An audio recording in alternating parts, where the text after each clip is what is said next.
Elections तो हम vote time पहले डिक्लेयर कर चुके हैं, बट आचार संहिता लगने के बाद में आज इस सभा के अंदर हमने जो हमारे मुख्य सहयोगी हैं केवल उनको बुलाया है, जो हमारे कोर मेंबर्स हैं, मतलब जो जिनके साथ हमें आगे की रणनीति तैयार करनी है, रणनीति जो हमने होमवर्क किया है उस होमवर्क को चेक करवाना है यहाँ जितने हमारे मुख्य सहयोगी हैं उनसे, और उसके बाद में आगे कैसे काम चलेगा अगले 1 महीने के, लगभग 1 महीने का समय है, 40 दिन मान लीजिए आप, उसकी सारी प्लानिंग करने के लिए ये हमने मेन प्रोग्राम रखा है जी।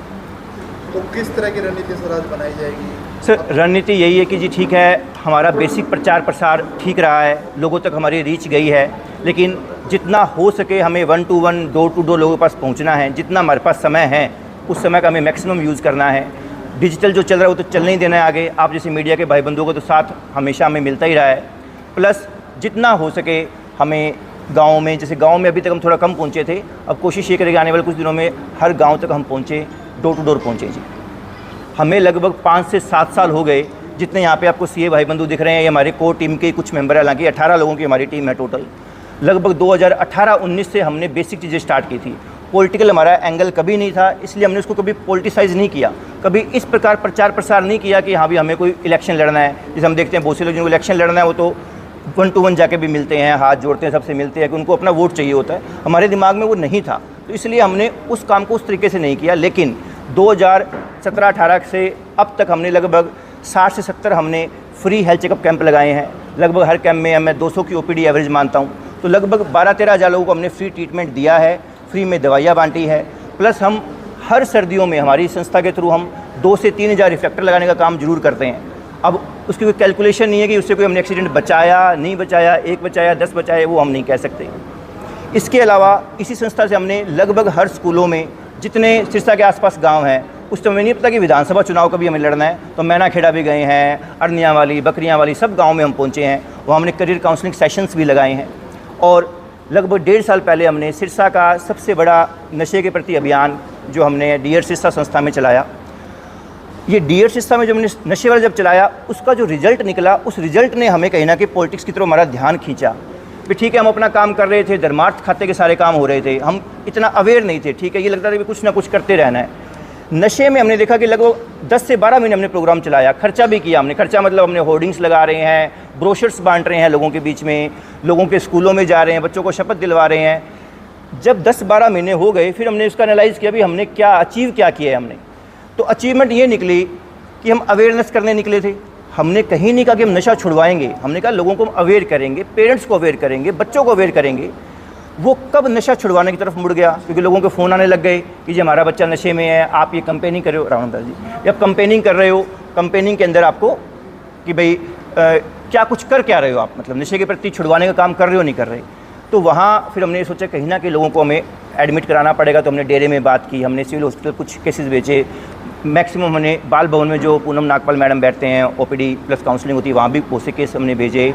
एक हमने आयुर्वेदिक डॉक्टर है कीर्ति नगर में, उनको पकड़ा हुआ, हालांकि थोड़ा चार्ज करते थे बट उनका रिजल्ट अच्छा था, कुछ केस हमने वहाँ भेजे। 70-80 केस हमने भेजे होंगे जी। रिजल्ट ये निकला कि 30-35 लोगों ने ड्रग्स छोड़ा है। बट फिर यही एनालाइज़ किया कि यार क्या हमने इसलिए 10-12 महीने काम किया कि 30-35 लोग ड्रग्स छोड़ दें। हमारा मकसद था कि हमें कुछ चेंज लेके आना है, ड्रग्स के अंदर काफ़ी कमी लेके आनी है। तो पता लगा जब तक आपके हाथ में पावर नहीं होगी और पावर का सदुपयोग नहीं होगा, तब तक ये चीज़ें पॉसिबल नहीं हैं। तो अगर हमें सच में कुछ करना है तो हमें पॉलिटिक्स की तरफ एंटर करना पड़ेगा। हमने फिर पिछला बैकग्राउंड दोबारा नज़र के सामने दौड़ता है ना, हमने अरे आज तक किया क्या है हमने। फिर देखा कि कैंप लगा रहे हैं, कैंप लगा रहे हैं तो ठीक है, गरीबों का इलाज कर दिया आपने, बट उनकी गरीबी तो नहीं गई। और आप जो करियर काउंसलिंग सेशंस लगा रहे हो, जो कोर्स आज मार्केट में अवेलेबल है, जो हाई फाई कोर्स, हम सीए की बात करते थे कोर्स, उनके अंदर हम यूपीएससी की बात करते थे, हम उसके अंदर आईआईटी की बात करते थे, हम उसके अंदर आईआईएम की बात करते थे। लेकिन जो बाकी 80% जनता जो बीए, एमए, एमकॉम, एमएससी बच्चे कर रहे हैं, उनको क्या मिल रहा है, उसके लिए हम कुछ चेंज तो लेके नहीं आ सकते। तो फिर धीरे धीरे पता लगा कि हम सिर्फ अपना धर्मार्थ खाता भर रहे हैं, उसके अंदर एंट्रियाँ क्रिएट कर रहे हैं, लेकिन रियल में समाज में कोई बदलाव नहीं ला रहे। तब हमारा रुख इस तरफ हुआ। लगभग ये फरवरी-मार्च महीने की बात है, हमारा माइंड पॉलिटिक्स तरफ बनने लग गया था। 1 अप्रैल 2024 को जैसे ही फाइनेंशियल खत्म होता है, 31 मार्च को हम सभी सीए लोग मिले, वहाँ हमने डिसीजन ले लिया था कि हाँ भाई इस बारी हम एमएलए इलेक्शन में आएंगे। ये चेतन भैया बैठे हैं साथ में, इन्होंने बोला कि यार शुरुआत अपने को एमसी से करनी चाहिए। हमने फिर सैंपल लिया, हमने 100 एमएलए की लिस्ट निकाली, उनका पीछे सैंपल चेक किया भी कितने लोग एमसी या सरपंच थे। उसमें ओनली हमें एक सैंपल मिला जो पहले सरपंच था, बाद में वो क्या है एमएलए चूज़ हुआ। तो फिर चेक किया भी क्या कारण है, ऐसा क्या कारण है, बेसिक से क्यों नहीं स्टार्ट हो रहे। वहाँ ये मोटा मोटी सामने आया कि जो एमसी या जो सरपंच है वो सिर्फ एग्जीक्यूशन का काम करते हैं, क्रियान्वयन का काम करते हैं, मेन प्लानिंग पार्ट वो ऊपर ही होता है। तो हमारा जो मुख्य जो समस्याएं थी वो प्लानिंग पार्ट के रिगार्डिंग ही है, चाहे वो ड्रग्स को कैसे ख़त्म करना है, चाहे वो एजुकेशन में कैसे सुधार लाए जा सकते हैं, चाहे वो खाद्य सामग्री के अंदर जो जहर मिल के आ रहा है, हमारे बच्चों के हम शरीर के अंदर धीरे धीरे जहर इकट्ठा करते जा रहे हैं जो आने वाले 20-30 साल में बहुत बड़ी भयंकर बीमारियों का रूप ले लेगा, उसको कैसे रोका जाए। या जो स्मोक होता है पिछले 10 साल से हम देख रहे हैं, 5-7 साल से स्पेशली ज़्यादा देख रहे हैं, 5-7 साल से हर अक्टूबर महीने के आसपास हम देखते हैं कि धुआं प्लस धुंध मिक्स हो के हमारे बच्चों को वो गंदी हवा में अपने फेफड़े बिल्ड करने पड़ रहे हैं। हमारे पर तो इफेक्ट है ही है, पर बच्चों पर ज़्यादा इफेक्ट है। तो इन सब के ऊपर हमें काम करना है। इस कारण हमने क्या है इस दिशा की तरफ अपना रुख मोड़ा जी।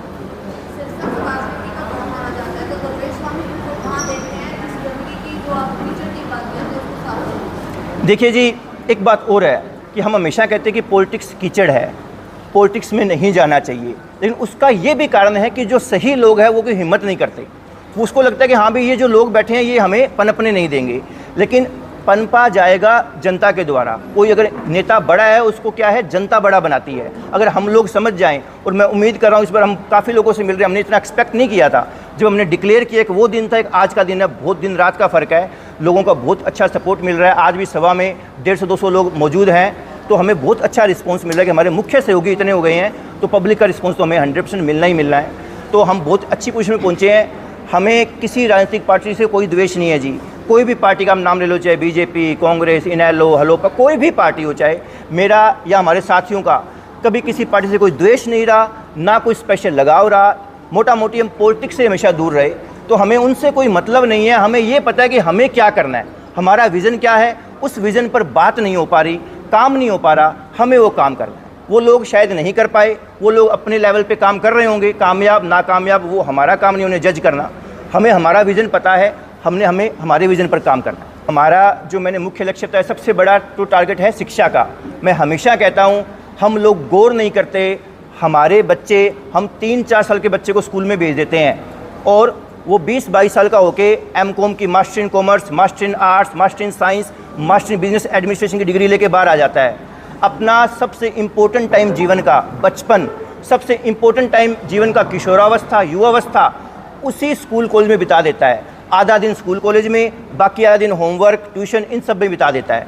और उसके बाद में हमारे 70 से 80% युवा स्टडी से संबंधित बेरोजगार हैं। हाँ, कुछ लोग स्टडी करने के बाद में डिग्री लिए बीटेक की, टैली सीख रहे हैं, अकाउंट सीख रहे हैं, वो अकाउंट में काम कर रहे हैं, इसका मतलब वो स्टडी तो उसको कामयाब नहीं कर पाई ना, वो एक अलग बात है। लेकिन मोटा मोटी स्टडी उनको आर्थिक रूप से कामयाब करने में पूर्ण रूप से असक्षम है। चलो हम कहते कोई बात नहीं, आर्थिक रूप से सक्षम नहीं कर पाई, इवन सांस्कृतिक रूप से भी, आध्यात्मिक रूप से भी, हर एंगल से स्टडी कहना कि नाकामयाब रहती है। संस्कार भी जो अपने घरों में हमने दे दिए, बच्चों को दे दिए, बच्चों के संस्कार रूपी कोई क्लास स्पेशली स्कूलों में नहीं लगती, एथिक्स के कोई स्पेशली पीरियड्स नहीं लगते, या लगते तो सिर्फ फॉर्मेलिटी के लिए लगते हैं। ये जो अभी हम कोलकाता में अभी हमने सबने सीन देखा, 10-10 राक्षस एक महिला के साथ इतना अत्याचार करना, कहीं ना, ये इससे पहले बहुत से केस आए हैं और बहुत से केस तो रिपोर्ट ही नहीं होते। ये तो रिपोर्ट हो गया, सामने आ गया, पेरेंट्स ने हिम्मत कर ली, तब ये हम लोगों ने इसके ऊपर अवेयरनेस करनी स्टार्ट कर दी। ये सब भी कहीं ना कहीं स्टडी से संबंधित है कि शायद शिक्षा में कुछ ऐसी कमियां हैं जो पहले गुरुकुलों में या पुराने शिक्षण संस्थानों में मिलती थी, जो मिलनी बंद हो गई है, और जिसका ये इफेक्ट हमें देखने को मिल रहा है। देखो, मेरे सामने बहुत बड़े क्वेश्चन आया है कि हाँ भाई आप कहीं लास्ट में जाके सेटिंग तो नहीं कर लोगे। आप एक बार मेरे साथी लोग देखिए, छोड़ दीजिए मेरे कैरेक्टर को आप शायद असेस ना कर पाओ, हम इतने लोग, आज इस सभा में 200 लोग बैठे हैं, उस 200 लोग की इज्जत का मुझे इफेक्ट होगा ना कि 200 लोग मेरे साथ बैठे हैं, जो मेरे साथ चल रहे हैं। मैं ऐसा घटिया काम अगर कर जाऊं, लास्ट में जब कोई सेटिंग कर जाऊं, तो इन सब की इज्जत भी मैं जीरो कर दूं। मेरी तो जीरो होनी है। अगर आप रिपोर्टर हो तो जो लोग पहले बैठे हैं, आपको पता कि उनकी मार्केट में इज्जत क्या बची है। मुझे नहीं पता क्या कीमत ली इन्होंने, जो मर्जी कीमत ली, लेकिन इज्जत तो उनकी जीरो हो गई ना जी। तो हमें ऐसे तरफ हम सोच ही नहीं सकते। दूसरा, पैसा हमारा टारगेट हो नहीं सकता, क्योंकि अगर पैसा अगर टारगेट होता तो हमारी लाइन बहुत बढ़िया है पैसा कमाने के लिए। सीए की लाइन में कोई पैसे की कमी नहीं है, अच्छी खासी इनकम होती है, और अगर किसी को चरित्र गिराना हो तो वहाँ क्यों गिराएंगे, जाके यहीं गिरा के कोई पैसा कमा लेता। तो हमारा ऐसा कोई टारगेट नहीं है कोई लास्ट में बैठने वाला। जी सर, चैलेंज क्या मान के चल रहे हैं सर पूरे चुनाव में? सर, चैलेंज 2-3 तरह के चैलेंज है। सबसे इम्पोर्टेंट चैलेंज तो ये है कि लोगों को समझाना कि आपके सामने एक ऑप्शन आया है। लोग क्या है, पुरानी पार्टियों से बाहर नहीं निकल पा रहे, उनको लगता है कि हाँ भी इनको वोट डालते हैं। दूसरा, अब जो हम बात कर रहे हैं उनको से समझना पड़ेगा कि जिनको तुम वोट डाल रहे हो वो तो आज तक जिन्होंने क्या किया क्या नहीं किया आपको अच्छे से पता है। अब जो नया व्यक्ति आया आपको उसे मौका देना चाहिए। जो पढ़े लिखे लोग हैं, जो मध्यम वर्गीय लोग हैं, उनको समझाने की जरूरत नहीं है, वो सब साथ आ रहे हैं। लेकिन जो कुछ पुराने पार्टी के फॉलोअर्स हैं, जो लगातार एक निशान पर, एक लाइन पर लकीर खींचते आए हैं, उनको समझाना हमारा मेन टारगेट है। दूसरा टारगेट वो जो लोग लास्ट में पैसे लेके वोट दे देते हैं। मैं उनको गलत नहीं कहता, फ्रैंकली मैं कैमरे पे बोल रहा हूँ, मैं उनको गलत नहीं कहता। शायद उनकी कुछ मजबूरी होगी, या तो कोई बहुत ज़्यादा गरीब है तो उसको साइकोलॉजी नहीं समझ आती, उसको फिलोसफी नहीं समझ आती। वो कहता है पहले मेरे घर का इंतजाम जो कर रहा है पहले पैसे ले लो भाई। सेकंड, ये बहुत नशेड़ी है, जो नशे का आदी है, उसको नशा चाहिए, उसको शहर की व्यवस्था से कोई मतलब नहीं है। उनको ये समझाना है कि पैसे देने वाले आपके पास आएंगे, और मैं ऑन कैमरा बोल रहा हूँ, तुम उनसे पैसे लो, 2 की जगह 4000 लो, 5000 लो, लेकिन अगर आपने अपने बच्चों का भविष्य का सौदा नहीं करना, आपने अपने बच्चों को भविष्य नहीं बेचना, तो आपने वोट उनको नहीं देना। बस तो नोट ले लो चाहे, लेकिन वोट ऐसे बंदों को बिल्कुल नहीं देना। अगर आप देते हो तब आप बिकाऊ माने जाओगे, लेकिन नोट लेके वोट नहीं देने की पॉलिसी सबसे बढ़िया उन गरीब लोगों के लिए, उन ज़रूरतमंद लोगों के लिए। बाकी एक जो समझदार व्यक्ति है, मिडिल क्लास व्यक्ति, जो रिच क्लास व्यक्ति, वो पैसे की तरफ देखता ही नहीं है।